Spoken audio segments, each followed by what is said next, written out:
During the will reading, my parents chuckled, giving my sister $6.9 million. Me? They handed me $1, saying, "Go earn your own." Can you imagine feeling utterly blindsided, betrayed by the one person you thought truly understood you? Because at 28 years old, I sat in a lawyer's office, my jaw practically hitting the floor, as my sister Caroline inherited nearly $7 million, and I got a single, solitary dollar. My own grandfather, Maxwell, my hero, my confidant, my rock. Why would he do something so cruel? Something felt profoundly wrong. Mr. Peterson, the attorney, barely hid a smirk. My sister, Caroline, couldn't quite mask the triumphant gleam in her eyes. But Grandpa Maxwell? This wasn't like him. Not one bit.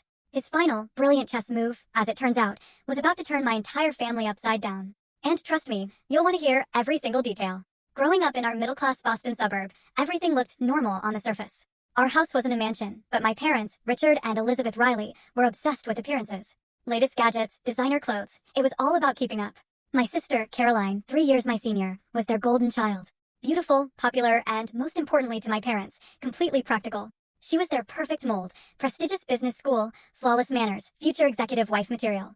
Every single family gathering became a stage for Caroline's latest accomplishments, each one met with my parents' beaming pride. And then there was me. From a young age, I was drawn to science, specifically environmental conservation. While Caroline was at country club events, I was mucking about in wildlife rehabilitation centers or cleaning up beaches. My passion? It was always met with thinly veiled disappointment. Environmental science won't pay for the lifestyle you're accustomed to, Amanda, my mother would sigh, dismissing me with a wave of her perfectly manicured hand. Caroline understands the importance of stability. It felt like a constant, low-level critique, a slow chipping away at who I was. But there was one person who saw through all that.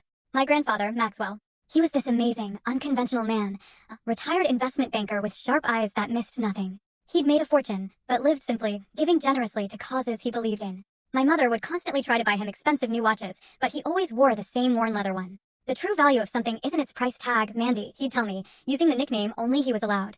It's in the purpose it serves. During college summers, I'd ditch the European vacations my parents and Caroline favored and go to his lake house in the Berkshires. We'd fish off the dock, talking for hours about everything from climate change to philosophy. He never, ever made me feel like my interests were impractical or disappointing. The world needs more. Full story video added in below.